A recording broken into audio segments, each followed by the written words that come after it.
Listo, bueno, muchas gracias, Oscar, por esta oportunidad que nos das, también de poder conocer un poco acerca de la Comisión de la Verdad, acerca de este espacio que es necesario para nosotros como pereiranos y como colombianos, y que muchos pereiranos de pronto por falta de información no tienen un conocimiento, entonces muy amplio, entonces queremos por medio de estas entrevistas también hacerlo a ellos conocer.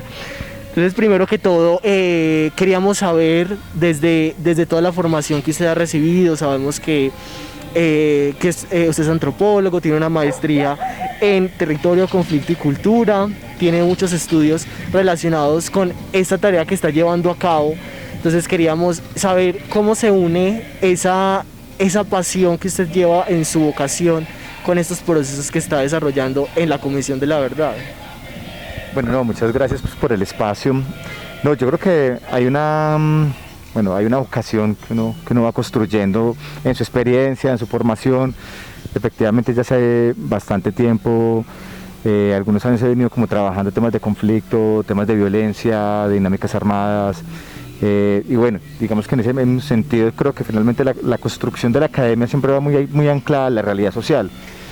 Y en el campo nuestro, pues, en el campo pues, de las ciencias sociales, es indiscutible que la academia se nutre del mundo de lo social. Uno no puede pensar la academia sin el mundo social. Y digamos que esa siempre ha sido como la inquietud, y por eso siempre he estado como en procesos de articulación regionales y territoriales ligados a este tema del conflicto, ligados al tema de la violencia, a la política, digamos, en términos de la construcción también social.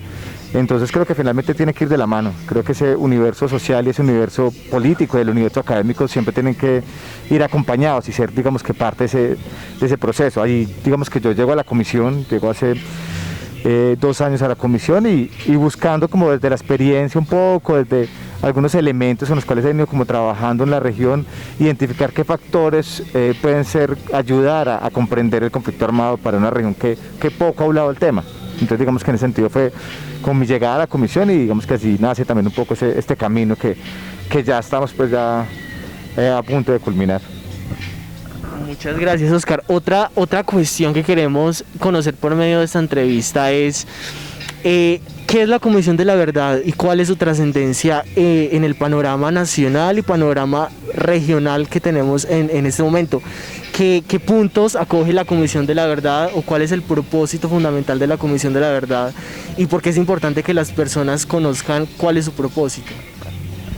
Bueno, la Comisión de la Verdad nace en el marco del Acuerdo de Paz. Digamos que el Acuerdo de Paz trae consigo una pregunta fundamental en el punto 5, que son el punto de víctimas, y era cómo construir, cómo reparar las víctimas, cómo generar un proceso de reconciliación. Y dentro de ese proceso, digamos que se crea un sistema, que es el Sistema Integral de Verdad, Justicia, Reparación y No Repetición.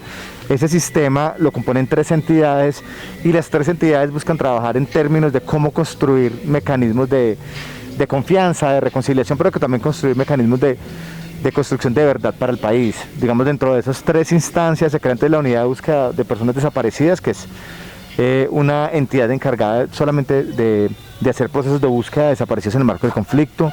Se crea la Jurisdicción Especial para la Paz, que es todo el proceso judicial que viene en el marco de la negociación. Y se crea la Comisión de Esclarecimiento de la Verdad. La comisión es una instancia extrajudicial, no tiene el ánimo de judicializar a nadie, no tiene ninguna intención de judicialización en ningún sentido. La comisión lo que busca es empezar a entender algunos elementos comprensivos del conflicto. Es una sociedad que ha vivido en medio de la guerra, pero no necesariamente ha comprendido, digamos, ciertas dinámicas de la guerra. No, hay muchos focos aún sin conocer de la guerra, del conflicto armado, y la comisión tiene que propender por construir un informe final que se entregaremos ahorita finalizando este año, y el informe arrojar elementos comprensivos de lo que fue la guerra en Colombia para no repetirla. Es la pregunta como central. Cómo mirar qué fue lo que nos pasó como sociedad y cómo superarlo, digamos, buscando mecanismos de no repetición. Por eso también hablamos de convivencia, pues también hablamos de reconocimientos, porque pensamos que la única forma de pasar la página de la guerra pues es leyéndola de fondo y es reconociendo de fondo todo lo que ha venido pasando allí. Y creemos que es fundamental el rol de la comisión para entender un poco lo que en las regiones y lo que en el país ha venido pasando en el marco del conflicto. Listo, Oscar. Bueno, ya entrándonos un poco en el eje eje temático central de la entrevista, de lo que queremos saber. Nosotros desde la Comisión de la Verdad, lo que hemos podido percibir a partir de los diferentes proyectos que se han realizado adjuntos a la Comisión de la Verdad, están las mesas de negociación, las mesas de diálogo y la instauración de la Casa de la Verdad en el eje cafetero. Los espacios que ustedes han planteado han sido aprovechados por la comunidad. ¿De qué manera ustedes han visto ese efecto en la comunidad con esos proyectos y esas mesas de diálogo que han formulado para la región? Bueno, la comisión tiene como dos grandes núcleos de trabajo. Uno es esclarecimiento y es empezar a indagar qué fue lo que pasó en el marco del conflicto. O sea, en el caso nuestro son 53 municipios del eje cafetero en los cuales teníamos que llegar, y sobre las 7 subregiones de esos 53 municipios empezar a trabajar y a profundizar qué fue lo que pasó, dónde pasó, por qué pasó. Son elementos constitutivos del conflicto que nos parece fundamentales esclarecer. El otro gran objetivo es el diálogo social, y es cómo empezar a construir confianzas en la comunidad para empezar a generar dinámicas de reconciliación, dinámicas que permitan avanzar, digamos, en que la sociedad reconozca que pasó algo, que pasó un conflicto, pero que también hay que buscar mecanismos de no repetición de ese conflicto. En eso, entre las mesas de diálogo social, creemos que hay mesas por los 3 departamentos, cada uno de los 3 departamentos tiene una mesa de diálogo social, y allí se han trabajado temas de muchos niveles, o sea, muchas formas, por decir, es muy variopinto el escenario. Entonces se ha trabajado con víctimas de violencia sexual, se ha trabajado con líderes sociales, se ha trabajado con niñas y adolescentes en el marco del conflicto, se ha trabajado con comunidades étnicas, se ha trabajado con campesinos, problemas de tierras. Ahora estamos impulsando un gran encuentro sobre violencia urbana. Entonces, de esos hitos constitutivos del conflicto, lo que hacemos en las mesas de diálogo social es crear puentes de comunicación, diálogos, articulaciones y reflexiones de fondo para mirar que no vuelva a suceder eso. Yo considero que ha sido efectivo, considero que la comisión ha intentado en muy poco tiempo y con una pandemia atravesada, constituir unas mesas muy nutridas, con mucha población víctima, procesos organizativos, instituciones que también nos apoyan, y digamos que dentro de ese ejercicio se ha logrado visibilizar ciertos fenómenos que en la región aún no se hablaba, o se hablaba de una forma un poco más atomizada. Entonces creo que eso ha sido supremamente importante. Y lo otro es que siento que las víctimas han logrado tener una voz, cosa que en muchos lugares nunca se había dado.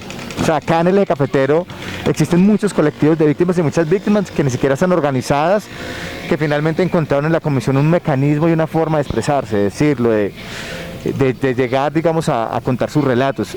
Creemos que construir confianzas y que la gente, las víctimas, las mujeres, todas las personas que nos han rodeado, nos cuenten sus relatos, ya es una ganancia enorme como comisión y como sociedad. Hacer visible ese fenómeno es fundamental. Creemos que eso ha sido uno de los grandes logros, el poder haber tenido una recepción tan alta y tan fuerte con ciertos sectores sociales que han sido tan invisibilizados a lo largo de la historia, pues, de la región.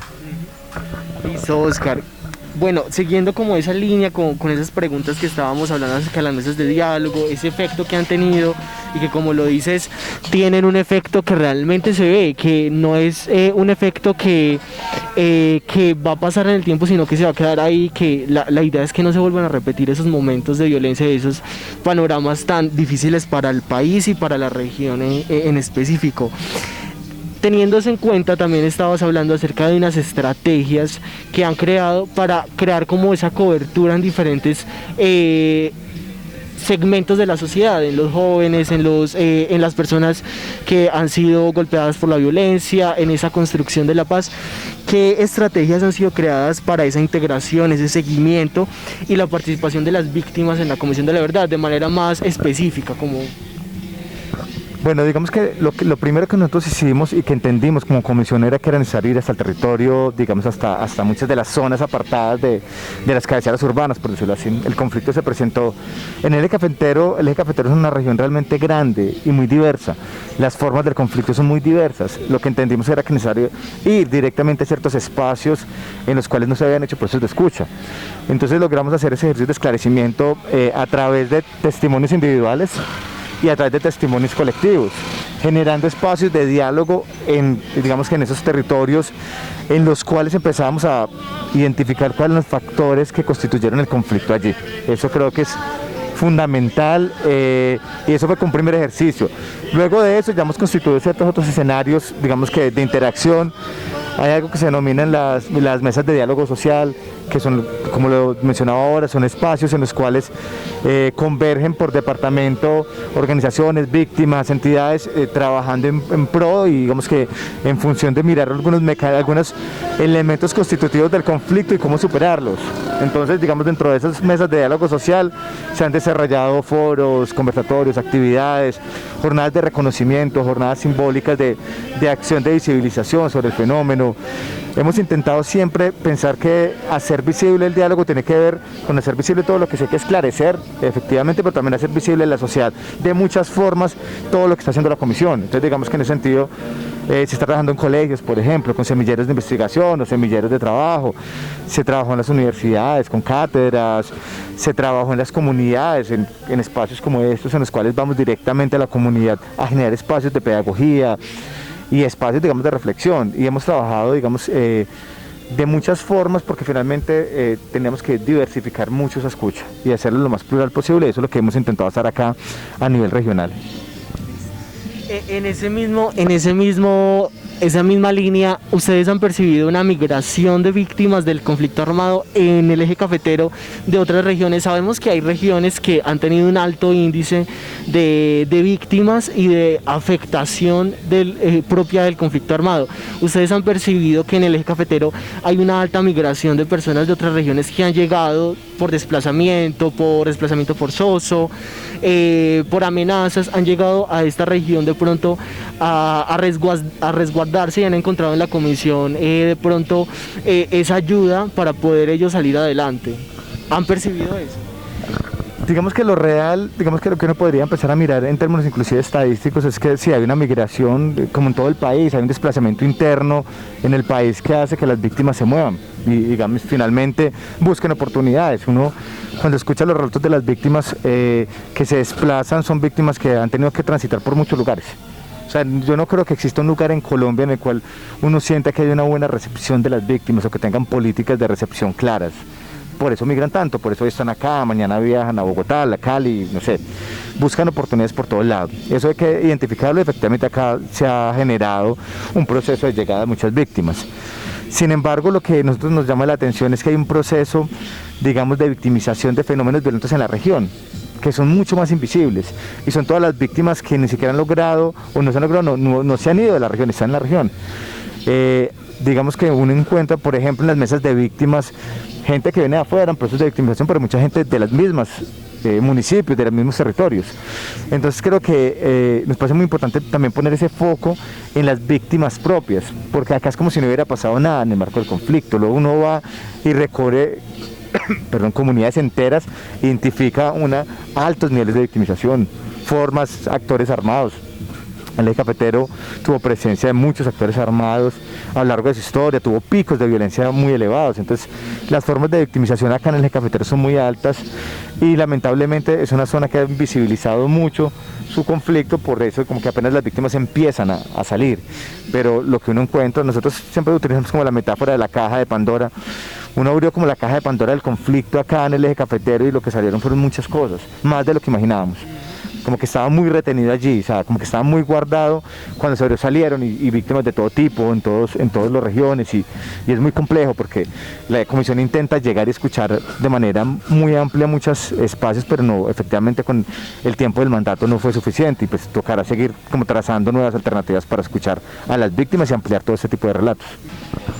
Listo, Oscar, otra de las preguntas que queremos tocar en este momento tan álgido de la situación del país con los líderes sociales, que es algo, como lo decías, muchas veces esto es como se asemeja a una caja de Pandora, todas las situaciones están allí y realmente necesitamos de estos proyectos para poder llegar a esas personas y para poder generar esos procesos de sanación, porque es una sanación que se está haciendo, es un proceso colectivo, una construcción de paz colectiva. Ustedes han encontrado en la región un alto índice de líderes sociales amenazados por sus labores sociales, valga la redundancia, y por sus labores de esa construcción de un nuevo mañana, de una nueva visión de Colombia y de la región. Sí, nosotros el año pasado precisamente hicimos un encuentro sobre líderes sociales en la región. Encontrábamos primero es que las agendas sociales en la región son muy amplias, entonces los líderes sociales están involucrados, digamos, hacen parte de agendas en temas ambientales, defensores ambientales, en temas de derechos de tierras, en temas de derechos de género. Bueno, hay muchas formas de liderazgo social, digamos, muy amplio en la región. Eso es muy importante, pero no obstante, en medio de eso sí encontramos un nivel alto de victimización. Los repertorios son diferentes a otras regiones, de pronto. Aquí no encontramos de pronto tantos asesinatos de líderes sociales. Sin embargo, sí encontramos una cantidad enorme de amenazas, una cantidad enorme de hostigamientos, muchas formas, digamos, de violencia contra los líderes sociales. Y eso, digamos, que genera ambientes más complejos y hace las poblaciones mucho más vulnerables. O sea, líderes naturales, además que sin ningún tipo de apoyo llegan a generar procesos de liderazgo y terminan siendo amenazados o asesinados en medio de eso. Creemos que el eje cafetero no es ajeno a lo que pasa a nivel nacional y lamentablemente tiene unos altos índices también de afectación, de estigmatización en el marco de los liderazgos sociales. Creo que eso es indiscutible y lo ratificamos en ese encuentro, porque además identificamos eso. El liderazgo social es un liderazgo social que es un poco más invisible, no es tan claro, o sea, no es tan mediático. Entonces son líderes naturales que están ahí en las comunidades, en los barrios, y que finalmente nunca habían tenido como una voz y logran tener una voz. En la comisión encontraron algunos espacios de diálogo, pero bueno, digamos que nos parece muy importante visibilizar este fenómeno, porque además es un fenómeno creciente. Entonces como que vemos esas violencias que vuelven a reiterarse en la sociedad, son muy peligrosas y hacen mucho daño a la organización social y al desarrollo de toda sociedad. Bueno, Oscar, ya como para finalizar y crear como una reflexión en torno a la Comisión de la Verdad, ese trabajo que ustedes han realizado, hemos hablado de la contextualización acerca del propósito de la Comisión de la Verdad, acerca de su posición también desde la academia, cómo ha influido eso en su propósito en la Comisión de la Verdad, el desarrollo de las mesas de diálogo, en la instauración de la Casa de la Verdad en el eje cafetero, un espacio para compartir, un espacio para también generar esa construcción de paz. Y por último queríamos tratar el compromiso de la Comisión de la Verdad con la no repetición de la violencia en el eje cafetero en específico y en Colombia también. ¿Qué mecanismos a lo largo del tiempo constatarán la continuidad de esos procesos que ustedes han realizado? ¿Cómo desde la Comisión de la Verdad se prevé que después de que como lo decías, este lapso de tiempo de la Comisión de la Verdad y todos esos procesos que han llevado a cabo, qué mecanismos podemos encontrar para que esos procesos que ya quedaron finiquitados, ya quedaron listos, tengan una trascendencia en el tiempo y puedan seguir renovándose y puedan seguir floreciendo? Bueno, yo creo que lo primero es que nosotros somos como conscientes de los limitantes que tuvimos como comisión. Digamos, el tiempo de duración fue corto, el despliegue territorial pues estuvo atravesado por la pandemia, por muchas dificultades. No obstante, digamos que lo que encontramos fueron muchas posibilidades de profundizar ciertos temas, de profundizar ciertos abordajes. Dentro de eso, nosotros como comisión pensamos que el compromiso central y la apuesta para nosotros acá en la Comisión de la Verdad para el eje cafetero es algo que hemos denominado el Acuerdo Territorial por la Verdad. El Acuerdo Territorial por la Verdad es la posibilidad, digamos, de construir un legado posterior a la comisión. O sea, la comisión acaba su mandato ahora, el 2021, en noviembre del 2021, pero pensamos que logramos hallar muchas cosas, construir confianzas, tender puentes entre comunidades, y que eso hay que seguirlo avanzando. En esa vía, entonces, el Acuerdo Territorial por la Verdad tiene como tres grandes componentes. Uno, un pacto por la no repetición. Queremos sentar a todas las autoridades municipales, locales, líderes, la institucionalidad, hablar sobre lo que pasó en el marco del conflicto, a contarles lo que encontramos, pero además a que se comprometan en no repetir esto. Porque finalmente, si nosotros no asumimos un compromiso político en la no repetición, va a ser muy complicado que la región supere estas dinámicas del conflicto. Entonces, lo primero es un gran pacto, que es una firma, pero más allá de la firma, es un acto representativo que nos permita a nosotros como sociedad en el eje cafetero decir, acá nos comprometemos como sociedad a no volver a caer en estos lugares de la violencia, y nos comprometemos con estos elementos de reivindicación, la no repetición. Eso es fundamental. Lo segundo es algo que hemos llamado el Acuerdo por la Verdad. El Acuerdo por la Verdad, la Alianza por la Verdad, perdón, es una alianza en la cual estamos convocando organizaciones sociales, víctimas, instituciones del Estado, entidades públicas, privadas, en función de mirar alternativas para seguir profundizando los temas que la comisión empezó a abordar, los diálogos que empezamos a construir. La comisión no llegó, hizo el trabajo solo, la comisión trabajó con muchas personas, comunidades, y ese legado queremos empezar a trabajarlo. Queremos entonces construir una gran alianza en los 3 departamentos del eje cafetero, en los cuales se pueda seguir ahondando, digamos, los temas, dinámicas de profundización. Hemos hablado inclusive de empezar a hacer archivos sobre el conflicto, cátedras sobre el conflicto, elementos que nos permitan avanzar en todos esos temas que empezamos a ahondar en la comisión y que efectivamente no se van a lograr, digamos, que profundizar. Y bueno, y con los que sí logran profundizar, seguir avanzando también en eso, que nos parece fundamental. Y lo tercero es una estrategia que la comisión ha denominado para acá, para el eje cafetero, el baúl de la esperanza. Son estrategias comunicativas y pedagógicas para la no repetición. Le estamos preguntando a la sociedad, le estamos preguntando a las organizaciones, a las entidades, qué considera que fue lo que le pasó y por qué considera, cuáles son las formas de no volver a caer en esos ciclos de violencia.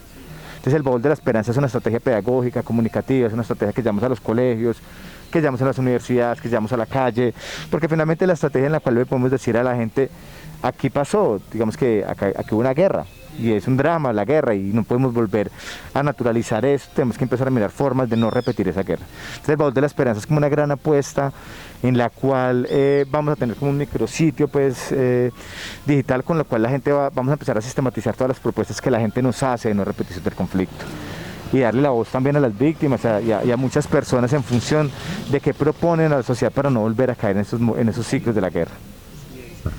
Para terminar, la última pregunta es en esa construcción de paz, y creo que la construcción de paz la he repetido mucho, pero es un término importante, y esa memoria histórica que debemos tener los colombianos, los jóvenes como tal, de todo lo que ha pasado, y la importancia de nosotros de crear esos puentes que en algún momento está creando, que algún momento está creando la Comisión de la Verdad, y que espera que esas generaciones a las cuales esa semilla ha entrado siga germinando y siga teniendo como esa voluntad de hacer el bien y de poder construir un país donde no haya violencia. ¿Cuál es el panorama en general de la construcción de paz que tú como coordinador de la Comisión de la Verdad ves para Colombia y para el eje cafetero?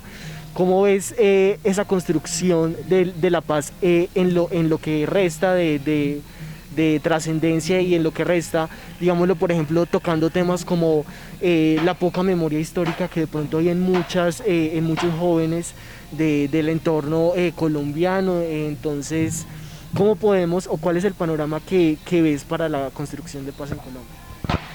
Bueno, yo esa respuesta la diría como en 2 momentos. Primero, en términos de memoria histórica, creo que o de memoria, si es necesario ahondar más en ejercicios de memoria. Sociedades como esta, como la sociedad, digamos, del eje cafetero, en la cual ha naturalizado la idea de que no pasó nada, ha naturalizado la idea de que aquí no pasó el conflicto, no hubo conflicto, no existían los actores armados. Son sociedades que requieren ejercicios profundos de entendimiento sobre lo que nos pasó, y de memoria, y ejercicios de construcción de memoria, de pedagogía, de decirle a los jóvenes, acá sí hubo guerra, fueron todos los actores armados, hubo una dinámica profunda de victimización, y eso hay que entenderlo, y hay elementos que aún siguen persistiendo en la guerra. Entonces creemos que es fundamental construir muchos ejercicios pedagógicos para la construcción de paz. Tiene que haber mucha pedagogía de reconocimiento de lo que nos pasó, mirarnos al espejo. Y lo segundo, creo que ya es un poco más la perspectiva, un poco en términos como políticos, si se quiere. Yo siento que es compleja, siento que el país está todavía en una división, una tensión sobre lo que es la institucionalización de la paz. Siento que hay cierto rechazo por parte de muchos actores que efectivamente se nutrieron de la guerra y se nutren de la ilegalidad, entonces no ven en estos espacios de construcción, digamos, de reconciliación, de paz, no ven nada positivo. Para ellos, digamos, que es reiterar, digamos, que la necesidad de volver a autoritarismos o a formas de violencia que ya habíamos superado, que ya estamos superando.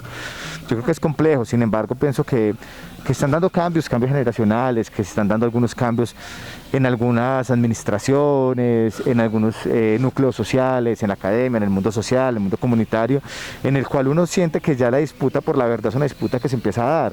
Ya la gente quiere saber lo que pasó, ya la gente quiere profundizar en lo que pasó, y creo que eso va a seguir pasando como una bola de nieve que hace creciendo, porque finalmente la paz, digamos, tiene que ser una necesidad social y una representación social, y en esa vía yo creo que ya estamos logrando como sociedad logrando entender que para poder avanzar en medio de todas estas violencias que nos rodean, es necesario pensar en la paz como un camino, y la paz es superar ciertas formas de violencia, entender al otro, entender esas formas de no polarizar, sino avanzar en el diálogo con los demás.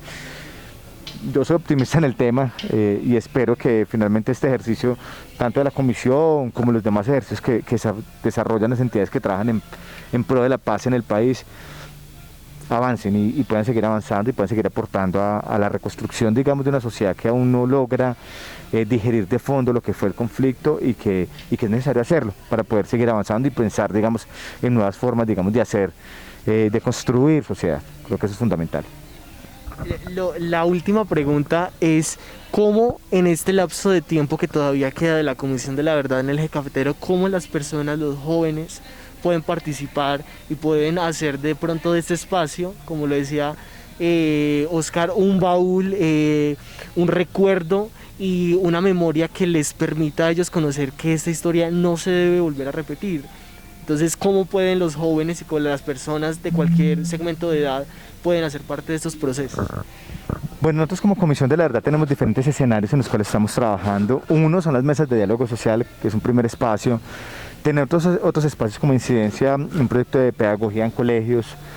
Tenemos el baúl de la esperanza como estrategia. Entonces, digamos que hay unos canales oficiales, digamos, de la comisión, unos correos, los datos pues nuestros aquí a nivel regional, en la cual la gente accede, digamos, y puede proponer elementos para el baúl de la esperanza, y proponer elementos que van desde una canción hasta un poema, hasta una estrategia de no repetición.